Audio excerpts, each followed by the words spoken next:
Good evening, everyone, and welcome back to JSR. And after two incredible races to open the new season up, we arrive at one of the most iconic venues in all of motorsports, the legendary Spa-Francorchamps for the Belgium Grand Prix here.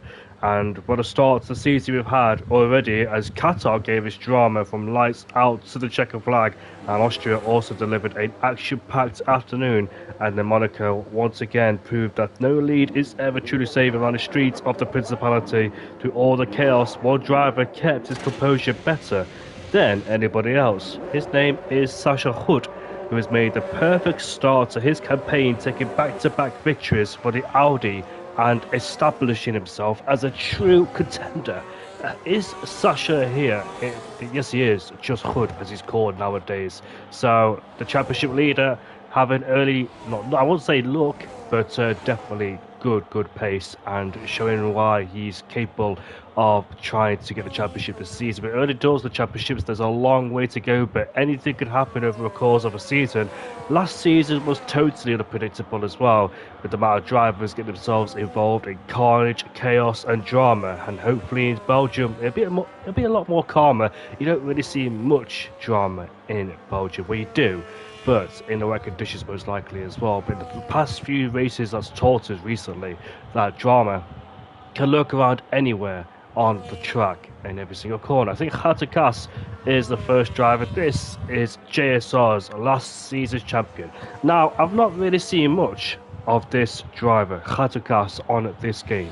I'm not quite sure how his pace sets in to the rest of the field. So I'm going to have a true indication to see how Hatakas is doing. Maybe he's struggling on this game, or maybe he's still got the pace, just trying to climb the ladder and see what he can do. But regardless, we're about to watch his progress unfold in this session. So Hatakas will take us through a lap around this track then as he rounds the final corner, trying to open up the corner there as straight mode is activated halfway down the straight then, as he opens up the rear and the front wing, downhill braking zone into La Source we go, second gear corner, back with the power. You got to be really mindful of traction as well. You got to be very careful you don't light up the rear tyres, and also the battery too, how you use the battery. As you can see, he's already down to 30% using the overtake boost mode he has, and on the straight already he's down to 50%, and he's going to harvest the energy back up. So it's not really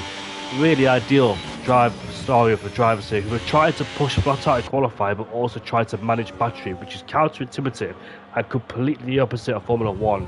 But unfortunately, that's the new modern day of F1 these days, and that's the rules we've got to live with. So as you can see, he's charged the battery to 70% as he now flicks his way towards no name. This Jackie X corner, I believe it's called, so it does have a name finally, as we see him headed down towards P1, this famous corner where Antonio Giovinazzi crashed back in 2019. Very difficult indeed, downhill towards the final chicane. I think we saw Mansell and was it Senna who goes side by side here all the way back in the past? I can't exactly remember, but Hatakas then threads the needle through there. It can be quite difficult as well. You got to use the right amount of curb, the exact amount of curb as well, to try and get the best exit through there as he powers down towards Blanchimont. Here goes then. Blanchimont should be flat out, but as you can see, he has lost the battery already.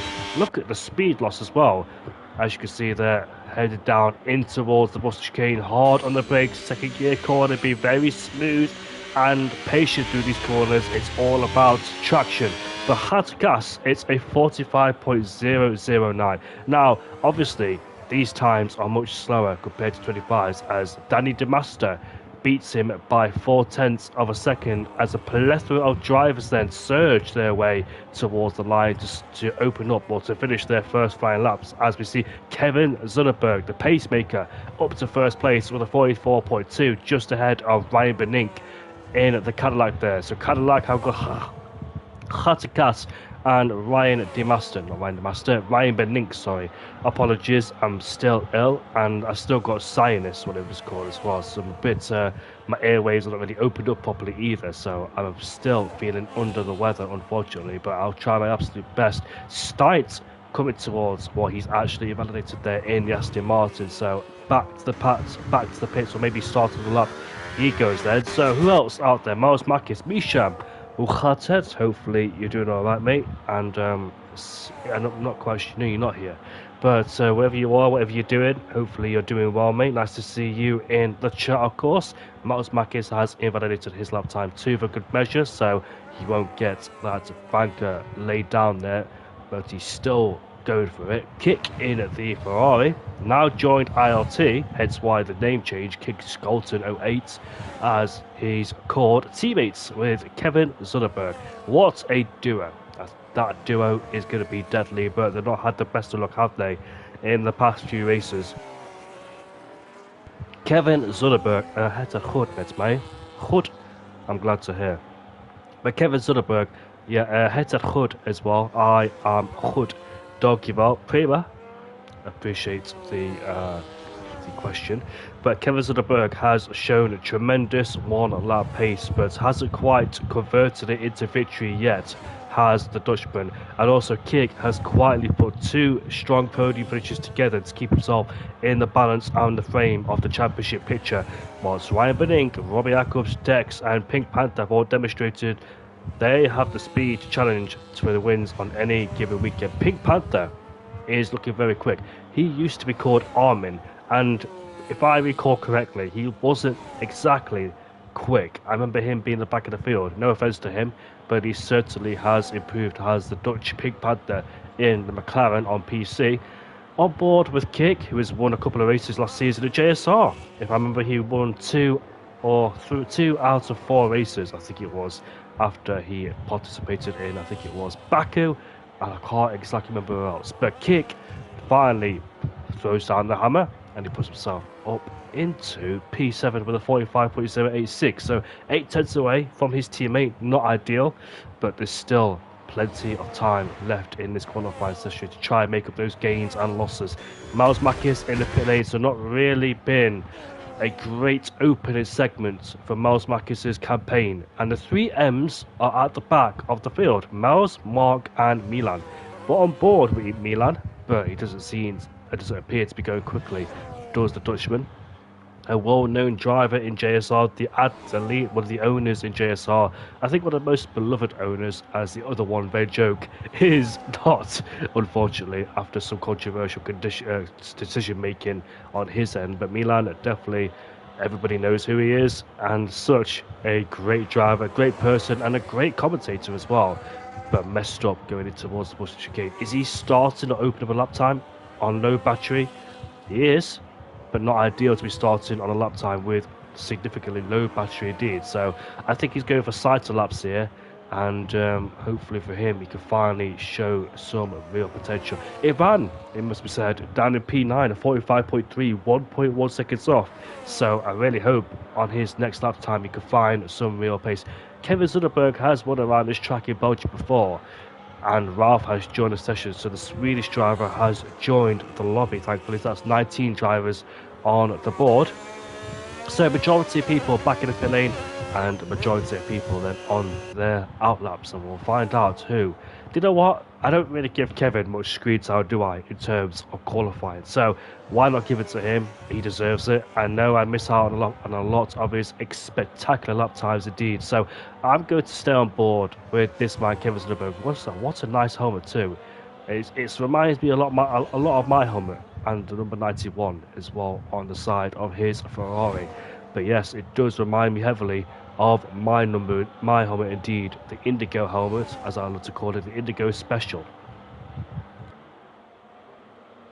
So 10 minutes of qualifying has already been gone, and we'll see what Kevin Zunderberg can do on his next second flying lap as he takes a wide berth going through the final corner to open up a lap time and get the maximum amount of time. So here we are then on board with Kevin, going down into almost turn 1, braking just before the 100-meter board. Hard braking, flicks it into second gear on the power once again. Nice smooth traction exit for him as he continues that momentum all the way towards Eau Rouge and Radio. It should be flat as he downshift into 7th gear with the straight mode activated. Then, as you can see, he's down to 10% already battery, so he's losing battery on the straight there. It's all about where and when you use the battery. But let's see his first sector up by 1/10 of a second as he flicks it out going in towards the car. We go in 4th gear.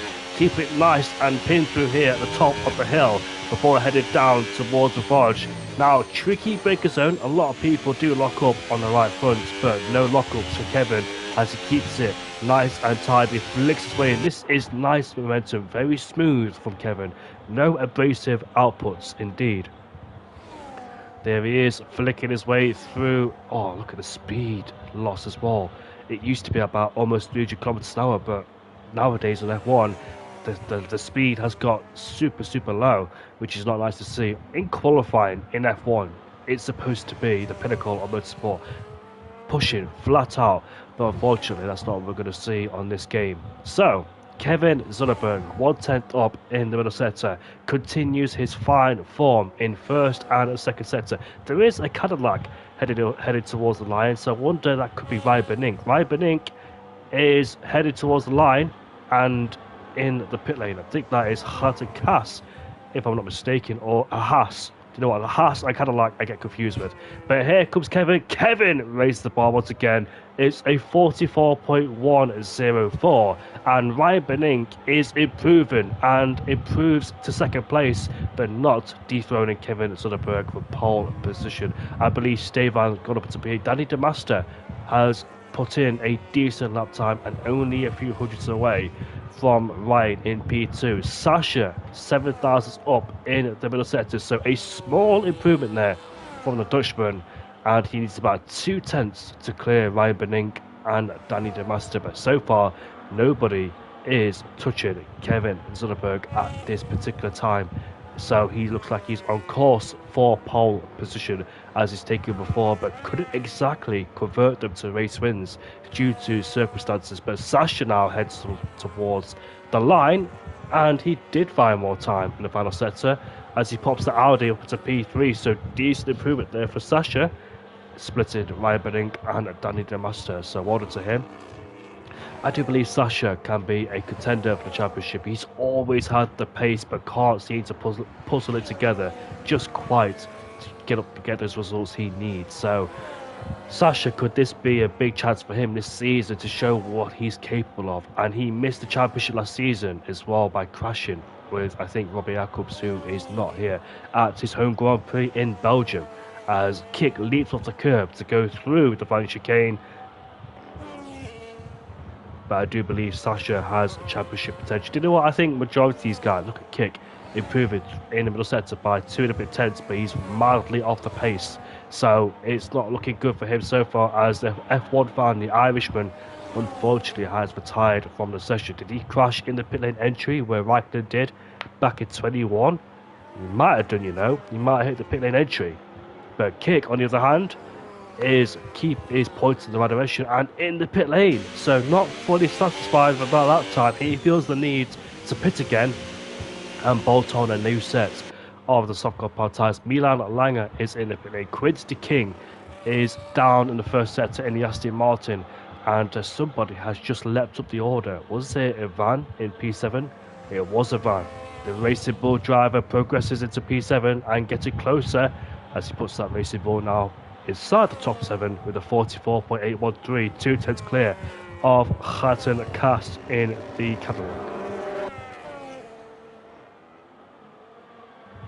Miles Marquez is wrestling the car like an octopus. He is struggling on this game, and we've seen some of us, well, majority of us, have seen his TikTok video, and unfortunately for him, he's just not enjoying this new set of regulations in the game. The car handling, the battery, it's not coming together for Miles Marquez, and he was super strong in F1 25, wasn't he? He was trying to find his feet, improving, but on this set of game has brought him right back down, and unfortunately for him, just can't seem to find anything in that Mercedes. It's a shame. I think a lot of us have been demotivated thanks to this game. You know, these games suck, it must be said, and I don't really like it.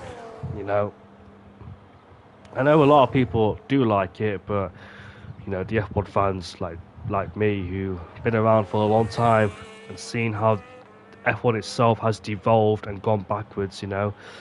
And this yo-yo racing, the artificial overtakes, the battery simulation, you know, is completely the opposite of the meaning of Formula 1. You never know if things could change in the future and things will become better. Don't get me wrong, I'll always be an F1 fan no matter what. You know, I've been around, I've loved F1 since I was a kid, and I still do. I still like F1. But unfortunately, do you know what? It has a lot of potential. We've got a lot of fans in Formula One, and it does have a lot of potential to be the biggest, one of the biggest sports. It is a bigger sport, much bigger than MotoGP. I do believe back in the past, MotoGP was probably bigger than F1. But now it's the other way around because attendance in Silverstone in MotoGP is about 60, 70,000. I'm not even joking. And in F1, this year, 500,000 capacity, which is insane. 500,000 people turning up to Silverstone for F1. But for MotoGP, on the other hand, the ticket sales are not really that great, which is good news for me because obviously ticket sales are still there for me to go to Silverstone in MotoGP, and I would dearly love to go as well. I'm a big fan of MotoGP. You know what, MotoGP can produce some astonishing racing, but I'm going to go on board with Hatakas headed down into turn 1. There is 1 minute and 45 seconds left on the clock as a whole gaggle of cars made their way out on the circuit for one final attempt here in qualifying. Kevin Zunderberg has led and controlled the way so far, but can anybody out there stop him from taking pole position? Zeren can't do it because I think he's just retired on the track, which is quite strange. Not quite sure why he's done that, but luckily for him, people behind him are on outlaps, so no interruptions for the guys on the outlaps. But Hatakas, I didn't quite catch his first sector. Who won the Belgian Grand Prix? Was it Oscar Piastri last year? No, it was Lando Norris, I think, who won in Belgium last year. Do you know what? My memory has faded as well. It has gone really bad in terms of what happened last season in F1. I can remember what happened in F1 years and years ago. In terms of last season, I think it was Lando Norris who was it Piastri? I think it was Piastri who won in Belgium. He was on such great form, was Oscar Piastri last season, but unfortunately it just all went downhill for him. Hatakas improves in the middle sector only by 800 of a second there, so maybe his closest rival will be a van in the Cadillac, in the Racing Bull, sorry. As Hatakas, full throttle, pedal to the metal, in Blanchimont he goes. Sorry, I'm a bit distracted because I'm trying to find out who won last year. I think it was Piastri. It was, I think, slight conditions, wasn't it? As Hatakas goes PA. So end of qualifying, let's focus on now the drivers, as one by one they'll improve slightly. So let's see who is closer towards line. On board with Stefan in the Cadillac. Stefan has huge potential as well. I think he won a race last season. Was it in Belgium or was that his teammate Robbie Jacobs? However, he's 1/10 up in the first sector, and he's 2/10 up in the middle sector. It was Piastri who won the Belgian Grand Prix last season ahead of Norris after a great drive from the Aussie driver. I think he overtook Norris in the wet conditions, then obviously went to dry towards the end. Stefan there runs out of battery towards the end of the lap, but that won't be a problem because everybody else will have the same issue with battery at the end of the lap being gone. Here comes Stefan then towards the line. He goes, what can he do? Stefan goes P5, leapfrogs Pink Panther, but Pink Panther is out there and responding. No, he's not responding. He has invalidated his lap time then, so unfortunately for him, his lap time has been ruined. Kevin Zunderberg towards the final 2 corners. He's improving. Here he is. And what a lap time for Kevin Zunderberg. A 44.007. Well done to him. He is absolutely astonishing when it comes to qualifying lap times. Unbeatable. But Ryan Benink, can he improve? Is there anything? Nope, he can't improve because he just took too much curve on the entry and invalidated. And Pink Panther has also invalidated. What about Kick in the van? Where's Ivan? Sasha goes up into P2 in the Audi. Well done to him. But Kick now rounds the final corner. Here he comes. It's P6 for the Ferrari driver. A much needed improvement for him. And will he be satisfied? I'm not sure. But where is Ivan? Ivan has retired then. But it is Kevin Zunderberg on pole position for Belgium. And Sasha is P2. Ryan Benink P3. Danny DeMaster once again improving and showing some really good pace there as well. He's also another driver to keep an eye out as well because he's been up there quite a few times this season.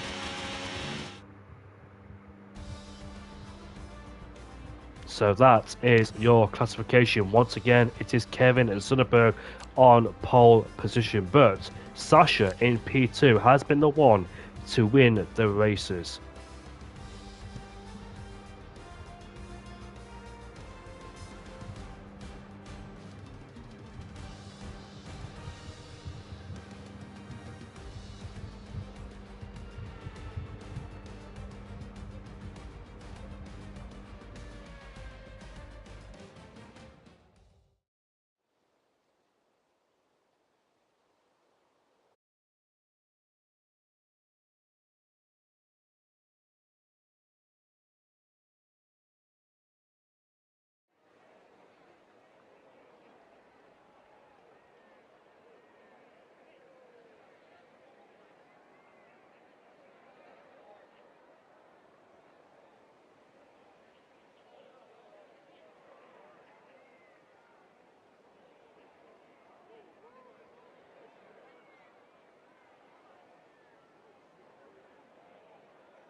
There is no formation lap, straight to business. A 22-lap race around here in Belgium, 7 kilometers long, and it's going to be foot to the floor. And we are underway here in Belgium. Even Stevens on the top two, the Cadillac of ride. Here comes Sasha, who mugs Kevin. And around the outside goes Weinberg, goes too deep in the braking zone, and he's still there alongside Kevin Sonnenberg. So Kevin went from pole to P3 as a few drivers off in the background. There's about 3-4 drivers who have gone for a trip in the gravel. Bert climbed towards Eau Rouge and Radion. Sasha is under huge pressure, and here comes Ryan Benink side by side with Sasha on the Camel Straight. Who is going to be the last on the brakes, headed down in towards the cone we go? It is Sasha who maintains the lead ahead of Ryan Benink. Kevin Sonnenberg sitting in P3, so not the start he was hoping for. He's dropped back a few places, and here comes Stefan, the Audi, looking very aggressive, and he's up into P4, so that's a great start from the Audi drivers indeed, as Stefan has moved himself up into P4. Kevin Sonnenberg is on the hard compound tyres, which explains why he didn't get the initial getaway off the line. So gone for a completely different strategy. He's rolled the dice there and gone for something completely different to other drivers. A few drivers actually. It's like a split between the medium and the hard compound tyres there, as we've got a few people jostling away in the background. The Aston Martin engaged in the battle with the Williams there as they make their way through safely and cleanly. So we did see a few people off in the grass. So Miles Marcus had to oh, somebody has crashed his Stavlo. It's the Aston Martin who's gone for a spin or a crash. But look at this, through Blanchimont we go. It's so tight between the top three, barely anything separating them. As we head down towards the braking zone, the Buster chicane, Sasha still remains ahead. Look at the slipstream and the overtake battery as well being used to effect, as Kick gets ahead of Danny DeMaster. He moves himself up to P5. All these cars are squabbling away. In the first corner we go. Kick on the inside of Stefan, looking to take away another place from the Audi and cause disruption, upset as well. But the Audi is not backing off. Will they go side by side? Here we go now. Contact is made as they go through Eau Rouge and Radion. They make it out cleanly. And look at this battle for first place unfolding. Kevin is in the middle there. Oh, they contact, the three abreast. Kevin's in the sandwich. Can they make it out cleanly? Who's going to be last on the brakes? It's the Cadillac of Ryan, who goes around the outside there, and now he maintains the lead of this race. That's what you'll see in this race, with the battery effects, with the yo-yoing around, the repass and pass once again. But yeah, it's exciting. It's unknown really, isn't it? Like, you have no idea where people may strike, because obviously people will harvest energy in different places, or use the battery in different places too. And we'll see people like move from one place to another like a yo-yo effect. Indeed, the Ferrari there is under massive pressure. That's Kick, who's under pressure from the Red Bull driver of Danny DeMaster there. So, chaotic first lap indeed, or second lap I must say. Overtake is now available to the drivers as they get the extra boost from that battery to make their way up the order. But here is the top three, once again in hot pursuit of each other. They won't leave each other alone, and here comes the Ferrari, and here comes the Audi, side by side through Blanchimont, as once again they're in battle, headed down towards the bus-stop chicane. And this is where you'll see the most action as well, because there's a long straight from Stavolo all the way down towards the bus-stop chicane. Sorry, I'm getting a plethora of invites from people who think I'm commentating for the league. No, I'm not. But Ryan Benning retakes the lead, immediately going down in towards turn one. So these guys just swapping around every single bit, chopping and changing a bit here. But look at Kevin Zuckerberg muscles his way through to first place ahead of Ryan Benning. Ryan Benning caught off guard by that, but Kevin Zuckerberg has drained a lot of his battery and left exposed possibly on this straight. But Ryan Benning pulls out, goes down the inside in towards the calm, and Kevin lets him go there. Ryan Benning moves up into first place once again. So these three are swapping every single time in different parts of the racetrack, and Sasha moves up into second place. Do you know what? On the F1 25 game, this would be a big DRS train. It is a big DRS train, or a slipstream train. As Spinner. Milan, it's not Milan, it's Fireblaze. Fireblaze has gone sideways through Jackie Ick's corner, and I wonder what happened to him. Was there contact made? But Fireblaze's misery is compounded now, unfortunately for him. As we see Mark and Pink Panther super close. I'm trying to keep an eye on everybody. Milan is up into P11. I'm trying to keep an eye on every single driver, giving them some green time.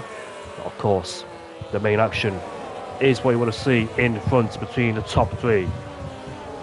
Ivan on the hardcore pound tyres is looking racy behind the Audi, and when will he decide to strike? Pushed him through Blanchimont, he goes right on the gearbox, pulls out to the left hand side, and will he force an overtake?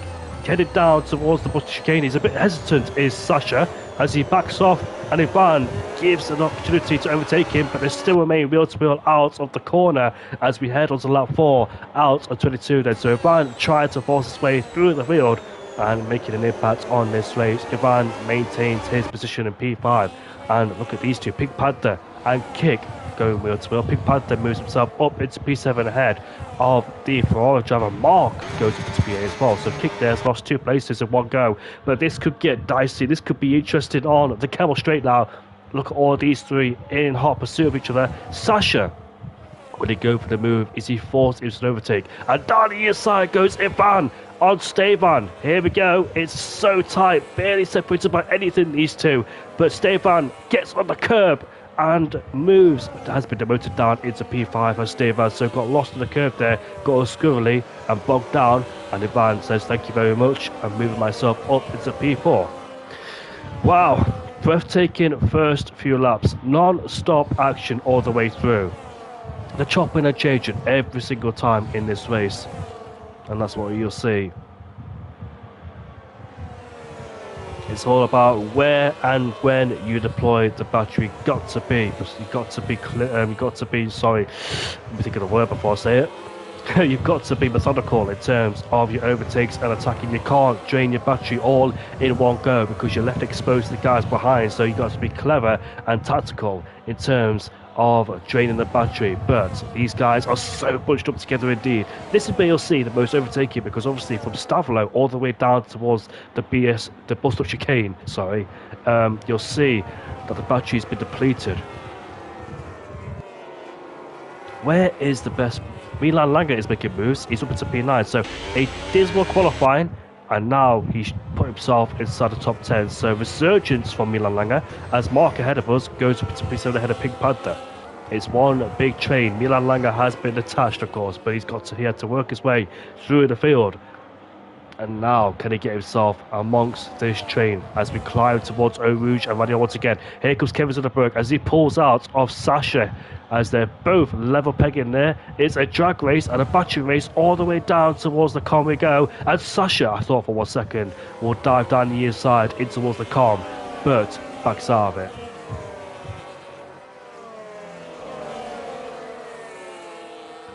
I don't know, it's really interesting, you know. It's not a boring race. It's an interesting race on my side. It's great to see, but of course, battery is the main impact of all of this. Dirty air on these cars is not really a thing. It's like 2024 cars, isn't it? Where dirty air was barely a thing, and 2025 it was heavily compounded when the engines overheated quite significantly, and you lose the time on the straight too. But here, you could just be as close as possible. It reminds me of 2024, but obviously the width of the cars have got smaller and completely different power units too. The MGUH, the turbocharger, has been removed from these cars, hence why these cars struggle to save battery, because it's all about kinetic braking, the MGUK, which is kinetic for braking, and that's where you store the battery. But Sasha, oh, look at this. Ivan, 3 abreast in the braking zone. This is not going to end well, surely, as Ivan gets schooly there, as Sasha's in the middle. They try to sort themselves out, and Sasha is in the lead. This is carnage. This is chaos, with drivers absolutely everywhere. Ivan went from P1 momentarily back down to P4. Look at this. Mark and Stevan there exchanging positions. Do you know what? I'm surprised all these guys haven't crashed just yet, because they've been chopping and changing the bits, swapping places all the time. And look at this, Kevin pulls out, and he will take on the Cadillac, he will take on the Ferrari, and he will take the lead of this race once again. Constant change of leadership, every single lap, every single few corners, there's been a change of lead. Ivan now up into P3. These, I think, like we've had about 4 different leaders in this race. You don't know who is going to win. Maybe strategy can split them up, because we see a few people in the hardcore power tires, we see a few people on the mediums. Which strategy is going to be better in this race, as we've got a gaggle of cars going through the Rivage we go. Now Jackie Hicks had to gas side by side there with the Irishman. The Irishman stays ahead. I think that's Miles Mackis he was fighting with, as Mark is on the inside there in Rivage. I forgot how far up these guys are, but Mark has lost that place instantaneously, has been shuffled down into P6. Wow. I really hope I don't lag out, because it's, do you know what? I'm really proud of these guys. It's much more cleaner, it must be said. You know what? If we get rid of, like, sorry, Ben Joke and other people are dirty, it's fine. But this is better racing. Nobody's really forcing each other off the track. It's good sportsmanship. It's all tight, as the Ferrari of Kevin there goes sideways, allowing Sasha to sneak around the outside and take away the lead of this race. But no, Kevin Zoderberg stays in first place. As here comes a fan, optimistic move down the inside towards turn, claims the apex, but does he get ahead of Sasha?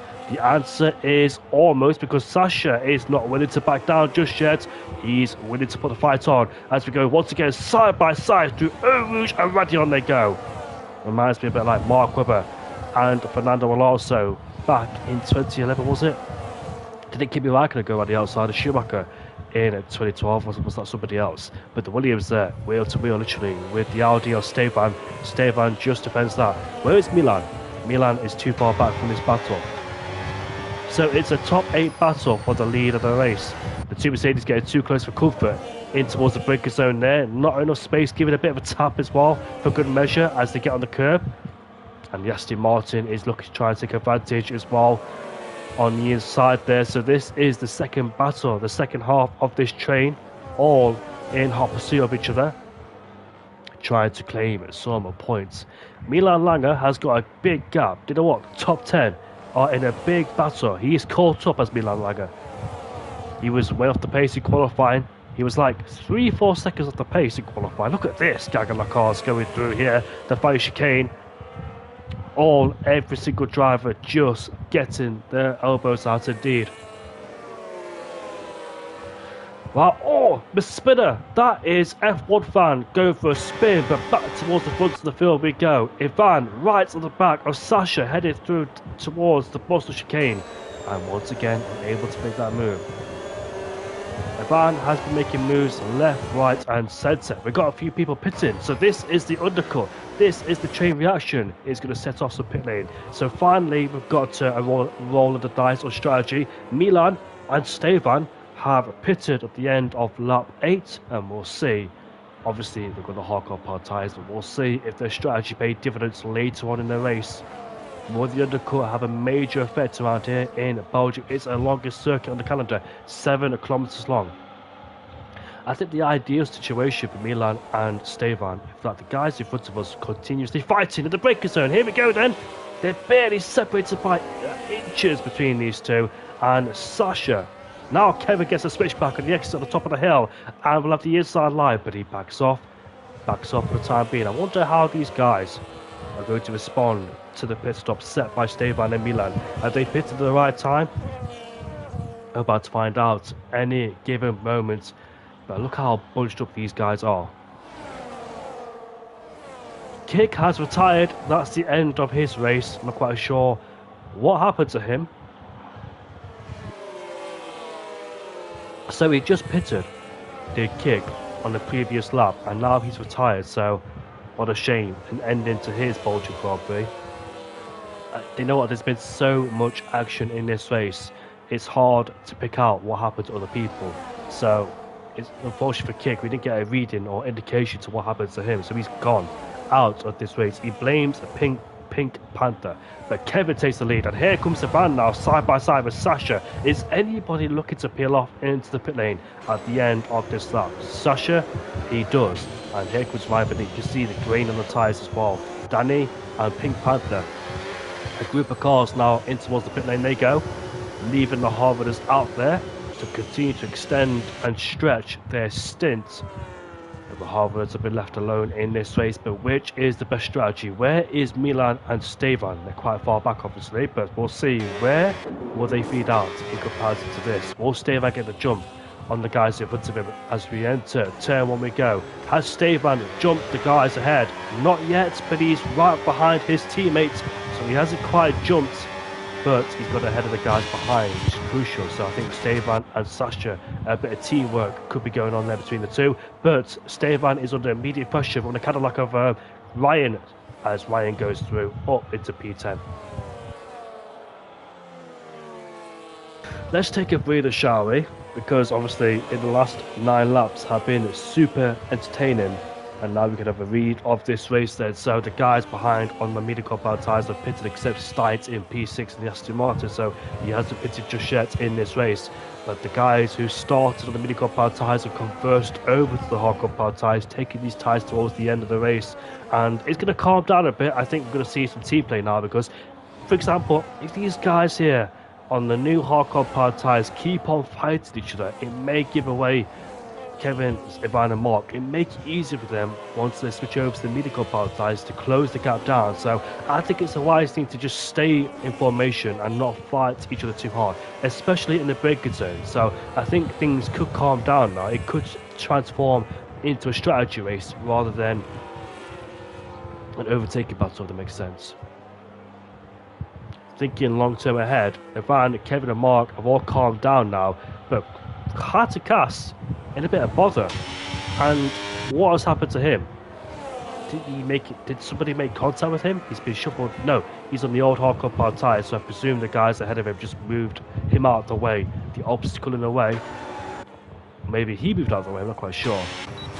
But he is on the old hard compound tyres, as Kevin and Ivan there just swapping piece of tarmac, and Mark in the background getting super close as well. In P3, is he looking for a move on the inside? He does not make the move on the inside there. Somebody was on 0% battery literally as well. That's how easily this battery drains down. Sasha and Ryan there change position once again. Here comes Ryan in the back of Frisker. Do you know what? I'm not even mentioning it once. My apologies. But he's in the Red Bull in P7 on the old hard compound tyres in P9, about to get swallowed up by the guys on new hards, but making life a bit difficult for the guys on the hard compound tyres. He's not obliged to get out of the way, he's not a backmarker. But obviously he's not going to yield. But he has to yield because he's got no defence on those hardcore power tyres, leaving him vulnerable to the guys in front, and therefore the guys will get the jump and move ahead. So my apologies there. Frisco in P9 inside the top 10. Yet to pit in this race. Started in P12 and P9. Running his own race so far is Frisco. Danny DeMaster, his Red Bull teammate on the new hardcore powered tyres, he was involved in that DRS train. So he would dearly love to get past Khatikas and not get stuck behind the rear wing. The longer he stays behind, the worse it will get, the more painful it'll be, and the more time he'll lose. So ideally, he should overtake him now. And will Danny DeMaster finally completes his overtaking move? Yes, he does. Goes up into P10 in the Red Bull, and behind is Milan Langer. Somebody's gone for a spin down there in Stavlo. I expected this race to be so chaotic. I expected safety cars and VSCs, but neither has been. Sorry, let me get my words out. Neither has happened just yet in this race. Fingers crossed. We are officially halfway into this race. Different strategies for different drivers.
Belgium is not a short circuit, but the lap count is short. You just see Pink Panther around the outside there of Milan and Langer, and now Pink Panther's about to take 2 for 1 of Danny DeMaster. Here he comes, but Danny DeMaster a bit late at the brakes there, headed down in towards the Bottle chicane, and Pink Panther moves himself up to P9. These guys have been detached a bit because they were in that fight, but they've been separated, I think, due to the traffic and loss of pace. And Fireblaze there on the old hardcore power tyre has no response to the guys on the new tyres. So here comes Sasha. Ooh, so close there, but Fireblaze not willing to yield a bit. This is risky, getting involved in a battle with drivers on old tyres. Of course, things could go wrong, but we know Fireblaze is respectful and a really good driver indeed, and you can count on him not to do anything out of the blue or frantic. Sasha down the inside though. Fireblaze is not giving up just yet, and Sasha's been released, and now Stevan will be looking to get past that obstacle in the way of his. How aggressive is he going to be, the question? That's really annoying, you know. And when you see drivers on different tyres, you are desperate to get past them, but at the same time, you've got to be really careful how you pick these guys off. And here comes Stave on the inside. Fireblaze, they're not making it easy. Oh dear, we've got a retirement at the pit lane entry. It is Quake the King who has retired. No safety car has been applied yet, but Stave and Fireblaze go side by side. And finally, Stave gets ahead of Fireblaze. Fireblaze is a bit of a menace there in P8. I wasn't expecting him to be this aggressive with the guys on the tyres, but Stevan has lost the overtake towards his teammates. But Fireblaze is coming back. He is coming back, and Stevan will not appreciate this at all. And Ryan and Sasha are able to pull away, but here goes Stevan then towards the breaker zone we go. Fireblaze, does he have a personal vendetta against Stevan? Because usually Fireblaze is more laid back than this. He doesn't really be aggressive, especially on all the tyres. So I wonder if there's something between those two there that's causing this battle to continue as it should be. As Kevin then and Ivan... Oh! Where is he? Where has he crashed? What's going on? Oh my goodness me. Let me find him quickly. Where is he?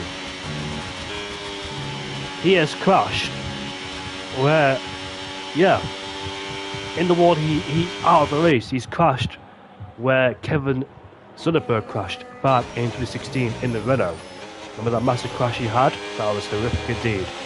But unfortunately, he is out of the race. His Zyron crashed from P4 on old tyres. That was quite surprising indeed, but he's out of the race.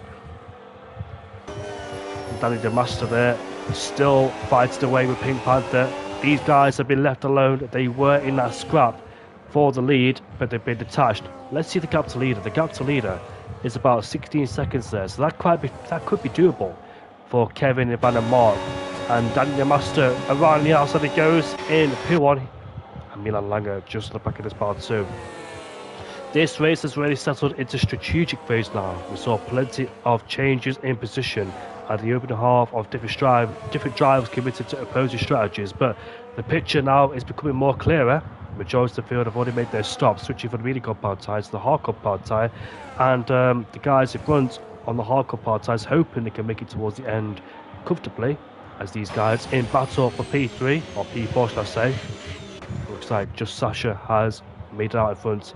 Meanwhile though, the drivers at the front, led by Ivan and Kevin Zunderberg, are still running on the hardcore power tyres they started the race on. They're stretching the open stint as far as possible, looking to bolt on a fresh set of mediums for a much quicker run to the finish, and hoping they can overtake the Harforders. One of them has pitted. Mark has rejoined P5. Now things will get interesting. With about 8 laps left to go in this race, can Mark hunt down Ryan Benink and Sasha? Look, he's not too far behind. It's a monumental first stint for Mark in P5. He was following Kevin and Ivan. We know these two were very quick in clean air, and they were following each other. They were following the back of these two, and not overtaking either, which is a smart thing to do. And now Mark has put himself in a really, really good position. Finally, some luck. I won't say luck, but a change of fortune for Mark in P5. You know, we've seen him last season where he DNFs, gives up, things happen, bad races. Now, let's see what he could do on a new set of the mini-car power tyres, chasing his companions, his Dutch companions of Sasha and Ryan Benink in P3 and P4. He's got Steven behind him. Steven has been caught out by Fireblaze. Fireblaze is still going with hardcore power tyres.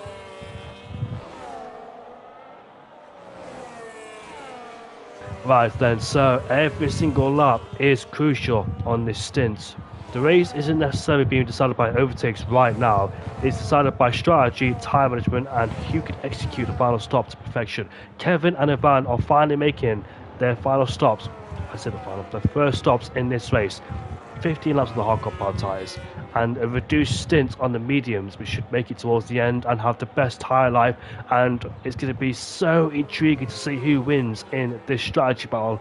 It was all about battling and pushing in the first stint, but now things have settled down. Look at that. Mark has jumped Kevin Zunderberg and Ivan, but of course we will have the battery on the straight as Kevin there pushing Mark off the hill through Radion and Eau Rouge. And Kevin Zunderberg now side by side with Mark, and here comes Ivan. Will he try and overtake him immediately? So I think Sasha and Ryan Benink are in a heap of trouble. They're on old hardcore power tyres, and their competitors behind are hunting them down on the new set of mini-car power tyres. What a stint from Kevin, Mark and Ivan to be setting consistent blistering lap times on an old Asian hardcore power tyre, and now having the best tyre, the best advantage, the best seat in the house to try and hunt down their rivals of Ryan and Sasha. So I think those two in front of us will not potentially win the Grand Prix. I think Mark, Ivan and Kevin have the best chance of winning now in this race with that tyre offset and advantage they have on their cars. Can Kevin finally get the win he deserves? There's been a lot of drama, a lot of controversy in the past two races in Qatar and Monaco. Kevin got himself in an incident, I think, with Ryan Benink, and also back in Monaco, Vedjoke dive bombed Kevin down the inside and took him out of the race. But Kevin, can his fortune change in this race? Right then, it should be a thriller towards the end of this race. with the drivers behind on new mediums, and Ryan and Sasha have to defend like lions, but I think the defence will come to nothing. They'll be easy picking on the mini compound tyres. As we go down towards turn 1, this has been an epic, enthralling race so far, and it's about to be even more epic. Oh dear, Danny DeMaster is out of the race. Do you know what? Our safety car is even deployed. He's crashed in the final corner. Poor Danny DeMaster. He was doing such a good race, but he's out once again. Right then, a change of leadership between the two Harvarders, but Kevin is looking to try and seize the advantage. Do you know what happened back in Austria? So what happened was, I think it was Ryan Benink and Sasha, the top two, who are the top two right now, who finished top two back in Austria. They boxed in Kevin Soderberg. They went side by side. Kevin was in a brand new set of soft compound tyres, whilst Ryan and Sasha were on old hards. And they boxed him in. They used each other for battery and kept Kevin behind. But how much more difficult will it be around there in Spa? In Austria it's a bit easier, but in Spa it's a lot more tricky. Obviously this track is 7 kilometers long, plenty of chance to overtake indeed. Okay, Kevin finally utilised the grip. Mark has been left behind in P5. He was over a second away from Ivan in P4. But can Kevin be patient enough to pick his way through Sasha and Ryan Benink? When Kevin makes the overtake, can he pull away and break away from the 1 second mark of overtake? So here we go then. Let's see if Kevin decides to pounce on Sasha and Ryan Benink as we head through Blanche when we go. A lot of battery saving is being deployed as once again these two will exchange positions, and Kevin Soderberg is being patient, not biting the bait, letting these two squabble away, saving battery. Here comes a switchback. Kevin Soderberg has overtaken Ryan Benink. He goes up into P2, but the battle is not done just yet. And look at Sasha slowing down. Ryan Benink retakes the lead of the race, and Kevin there has it's been, oh my goodness, it's back up into P2 ahead of Sasha. So he did take on one driver, and now Sasha is coming back immediately. Look at this going on. You can clearly tell what's happening as Ryan Benink unfortunately has lost a lot of battery. Kevin Soderberg has taken the lead of the Belgian Grand Prix, and here comes Ivan. Is it a double overtake? Is it going to be a double? It is. What a move. Ivan is up into P2 and blast past Ryan Benink and Sasha. Ryan Benink and Sasha had no response, no defence, and all their hard work unfortunately has been undone. Now can Mark find himself on the podium at the end of this race? He's been left behind. It's going to be Ivan versus Kevin and Soderberg for the win. The two Titanics in this race. The dark horse of Kevin Soderberg, the new upcomer of Ivan in P2. Kevin Soderberg is pretty much the man to beat every single race, but Ivan is right on his tail. Can Ivan get his first win in JSR? Can Kevin Soderberg get another win to his tally? He's been searching for that first win for a long time with JSR. Has Kevin Soderberg? It hasn't quite come his way, but he's still got a van to contend with, so it's not done just yet. But they are leaving the guys behind. They dispatched the guys behind and leaving them to fight for P3. And Sasha and Ryan Benink there swap places once again. So this is a battle for first, and behind us is a battle for P3. We have been broken up into small groups now. First and second having their private battle for the lead. Third place is under jeopardy from Sasha and Ryan. Mark is not able to close in P5, so he's lost a bit of pace and time, and unfortunately cannot use those mini compound tyres to try and attack the likes of Ryan and Sasha. So he's been left alone in P5, but here comes the van for the lead of the race. He's got no battery at all in his ERS, and Fireblaze is out of the race. So many retirements in this race unexpectedly here in Belgium, but no safety cars, no VSCs. It's been a plain sailing race. Things will start to settle down, but the fireworks will pretty much explode between Kevin Soderberg and Ivan. They've manifested a strategy up to finish first and second, but which order is it going to be? Ivan or Kevin Soderberg? They are both very quick drivers indeed on their day. High talented caliber drivers. I have no idea which one is going to win. It could be down to battery towards the end of the race. It could be about who's in second, who has the overtake available on the last lap of the race. But I'm pretty sure we're going to get a spectacular finish between the top two, driven a mammoth stint on the first stint on the hardcore tyres, and they made it easy for themselves, transferring over to the mediums, taking them all the way to the end of the race, and now they got their settlement to debate between first and second place. Who is it going to be? Do you know what? I have no idea who could win out of these two. The battle for the lead is brewing up to be a good one. The battle for the podium is spiced up too between Ryan Benink and Sasha. Mark is inching forwards. He's on the boundaries. He's on the periphery of teetering on the edge of overtake mode. Better lock up in towards turbo before Ryan Benink will give Mark the impetus he needs to get closer and closer to mount a challenge for P3. There is 3 laps left to go around here in Spa. What a race it's been so far. 12 drivers left in this race, and Ryan Benink moves back up into P3, and Kevin takes the lead again as he goes back into first place. So, is it a wise thing to settle down now, save battery, and use the overtake available on the last lap?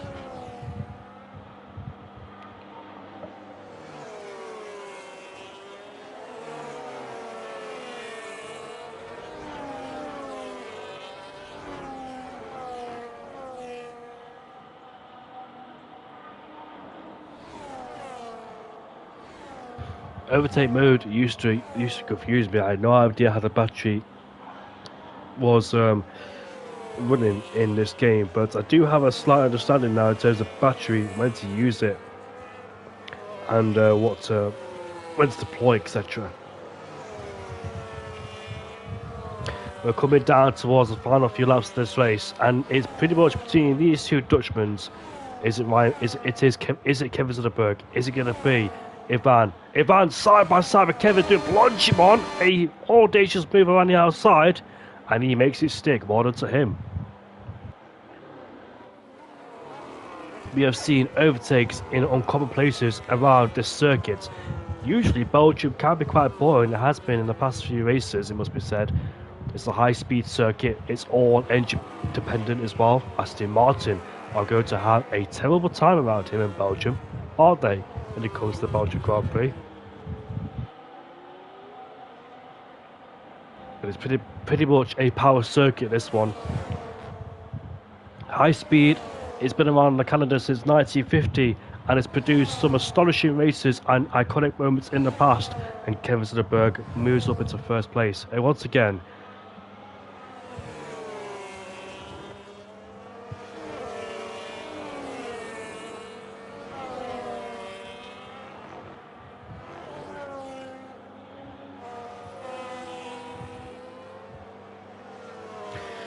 Michael Schumacher has got the most victories, 6 victories around here in Belgium. Edson has won them 5 times, and Kimi Raikkonen has won 4 times here in Belgium.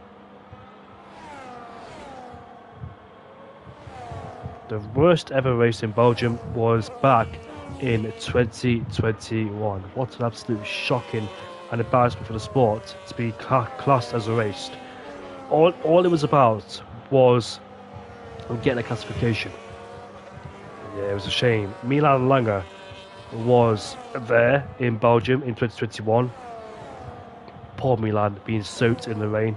But luckily had a very good time in Spain, did the Dutchman, when he saw Lewis Hamilton take his first victory for Ferrari. I remember Giancarlo Fisichella's pole in the Force India. Was it Fisichella? Yeah, it was. 2009. You know, it always, when we come to Belgium, I always think about Fisichella's pole for some reason. He finished second place in the race. But that 1998 crash as well.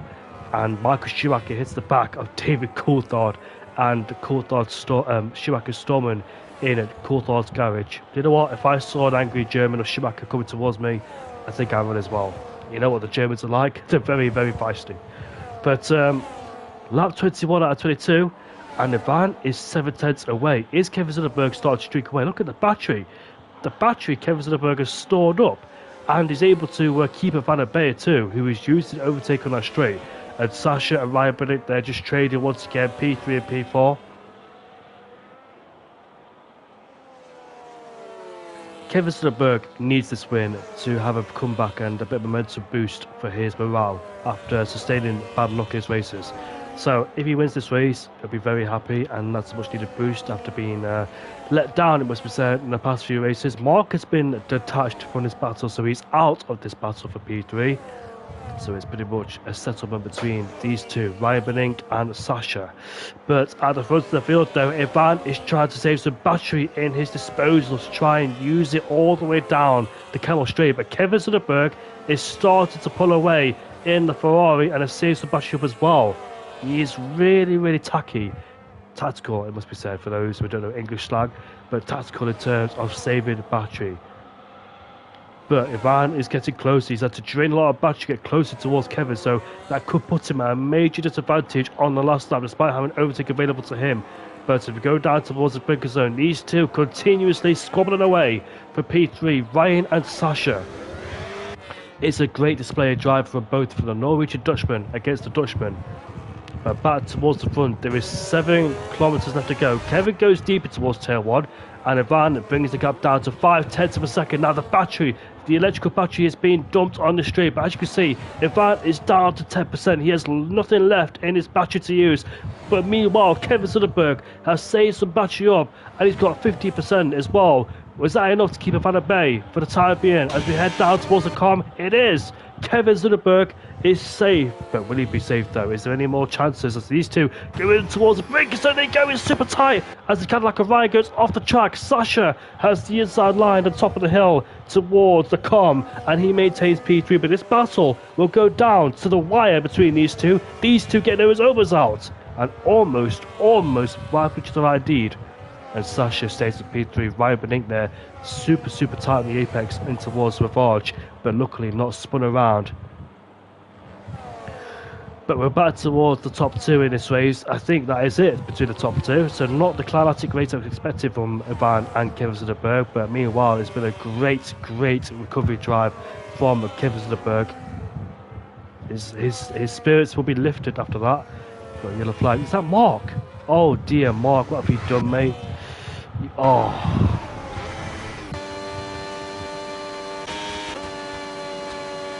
The gap is 2 seconds, so something's happened to Ivan.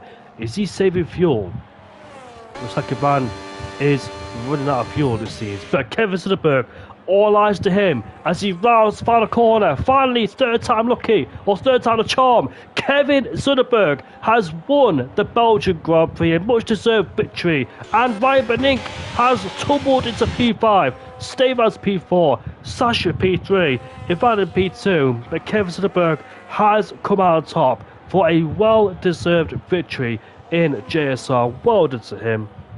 And we're absolutely delighted with that win indeed. Deserved, controlled the pace beautifully, great strategy, and he definitely deserves it towards it. You can tell my voice is going.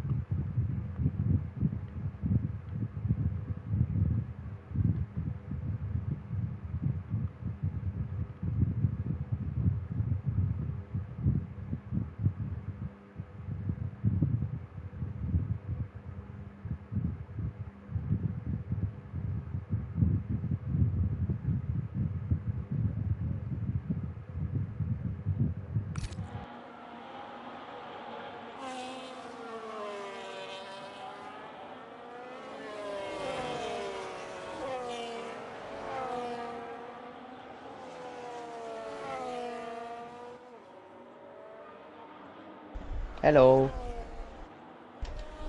Hello. I will invite Kevin Dankjewel, jongen. alsjeblieft. This is my first time doing an interview. Is it? Yeah, it is. Make sure your voice is to be shared. Mate, this time comes, so I know it's on. Yeah. Sorry, I know. Silly question. We're just waiting for Sasha to join the podium interviews, then we can kickstart them. It's a full Dutch podium. Obviously, these guys will speak English in these interviews, if I can speak English. Didn't realise you were a female, Kevin. But yeah, congratulations on the win. Never changed it. So, driver of the day says Milan Langer, but if I had to give an opinion for driver of the day, I don't. It's between Kevin and Ivan. Ivan started 8th place up to P2. Milan started 17th up to P6. You know what? It's hard. I don't have to do it, but if I had to say a driver of the day, I hate doing it. I hate being in this situation. I'm going to give it to Kevin Zuckerberg. Why not? I'm going to give it to Kevin. Sorry, Milan. I know you started P17, but considering there's about 12 drivers left in this race, Kevin pulled the strategy to perfection. Sasha, what is he doing? Where is he? I don't know. I'll invite him. We'll start with you, Ivan. Ivan, who was your race? It was amazing. Yeah, the quali wasn't as good as I expected it to be because I didn't do any practice at all. Again, I just signed up last minute, and luckily I got to drive. So that meant I was going to start P8, and then in the race, me and Kevin started on hards, and the pace was just absolutely phenomenal from lap 1 till the end, and then of course with the strategy perfectly executed, and P2 is I think the best result I could have gotten today. Yeah, indeed, as well. And what happened the last few laps? Did you just run out of fuel? Were you just backing off there to make sure you finished the race? Yeah, I just wanted to stay behind Kevin. He also waited for me to stay within that 1 second mark. And I ran out of fuel on the last straight, so that's why I lost like 2 seconds. So I was spraying. I didn't lose too much speed, but luckily in the end I had enough to cross the line in time. So good for that. Once you two were left alone to fight out for first place, did you think there was a chance for a win? I don't know. Kevin was just a little bit too good today, so I think he deserves to win anyway. And since you've jumped in as well, your qualifying time wasn't spectacular, but your race pace was definitely good. Are you more confident as the session goes, or do you find more pace as the session progresses? I mean, in general, my race pace is good, but I think just when I get into a rhythm, I just stay in that rhythm, and then I just cannot get out of it, and that's why my pace is so strong, and that's how I get these results. Well done, mate. Congrats on P2. Jeheb Hood work geleverd. You did an amazing job today, and you should be very impressed. Despite the standard win, P2 is still a solid job, so well done, mate. Dankjewel. Eerste podium in JSR. Hey, yeah, that's what I said. I think I was going to say it's your first podium with JSR, but yeah, goed gedaan vandaag. Dankjewel. Moving on to the man in P3, Sasha, who takes his time. Sasha, you had a ding-dong battle with Ryan Benink, but obviously you guys started with the compound tyres, and when you switched over to the hard compound tyres, did you think there was a chance of winning the Grand Prix, or did you know that the guys that started the hard compound tyres will always have the chance? Yeah, well, we already knew that it was going to be the hards medium strategy was going to be better when we were like in lap 5.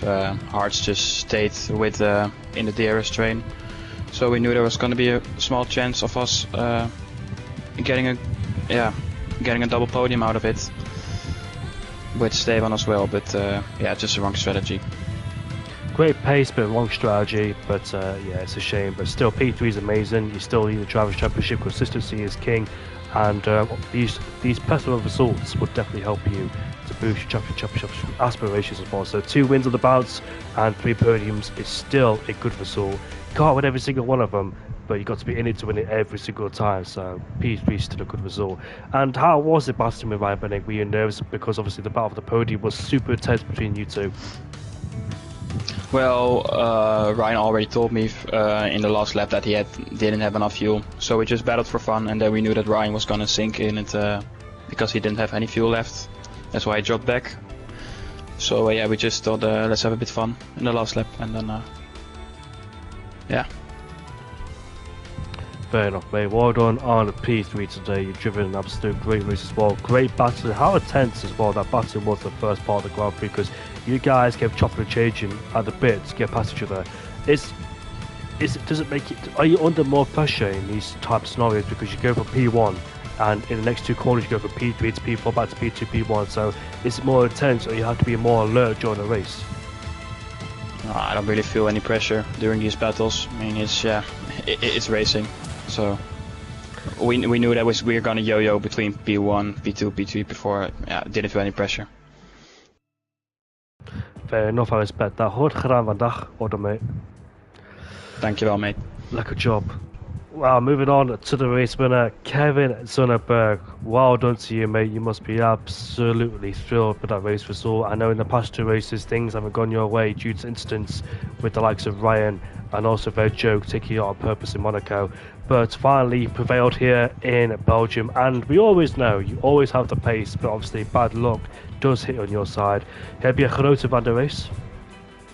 Yeah, it was a fun race. Of course, with also the yo-yo mentioned between P1, P2, P3, P4. It's just always trying to keep your nose clean, especially for us on the hard tires, because we knew eventually the medium runners will box anyways, and then we have to show our pace, because that is the most crucial part, to make the gap as close as possible for when you boxed, and that is exactly what we did. And yeah, it's nice to be finally on my first podium even of the season, which I didn't expect. Well, I definitely expected it because you got such good pace, but yeah, it was only about time. Not really expect to not be on the podium until now. Oh yeah, I get what you mean. More Yeah, I now. get what you mean. Yeah, fair enough. But yeah, hopefully I'll be with you for the rest of the season because there's a long calendar to go. How do you feel for Saudi Arabia Jeddah next week? It's one of my favorite tracks, and I have a social race with my team as well there, so I will do more practice than normally I would do for this. So yeah, I think we should be good. Well done today, mate. You've driven an absolute brilliant race with great pace and held off Ivan because Ivan had the overtake on you, but you saved up more battery as well. And in terms of battery as well, do you understand the metrics of this game as well? How understand the battery and when to deploy it, how to deploy it as well in different parts of the track? Are you very clever with that? Yeah, I've done a few races already, also on like the highest level, and there you learn fast on how to use your battery, and you kind of just copy what everyone does, because doing something different and then if you go for an attack, you need to make it, because otherwise you're less battery than the guys behind and you just get cooked. So it's just basically copying what the guys in front do if you don't want to make the overtake, and also just keeping the guys behind in place, and if they use, you need to use as well, and then it's just the whole yo-yo effect. But it's just about managing. But in clean air it's much more easier, because you can just repeat the exact same thing a lap over and over and over again. Thank you very much, mate. Well done today. Great job finishing in P1, and hopefully it's a good momentum booster towards the next few races in Saudi Arabia and Mexico for the F2 race. So that is it then for Spa. Move on to the next race in Saudi Arabia next Tuesday at 7 PM for JSR. We'll see you all later. Goodbye for now, and take care.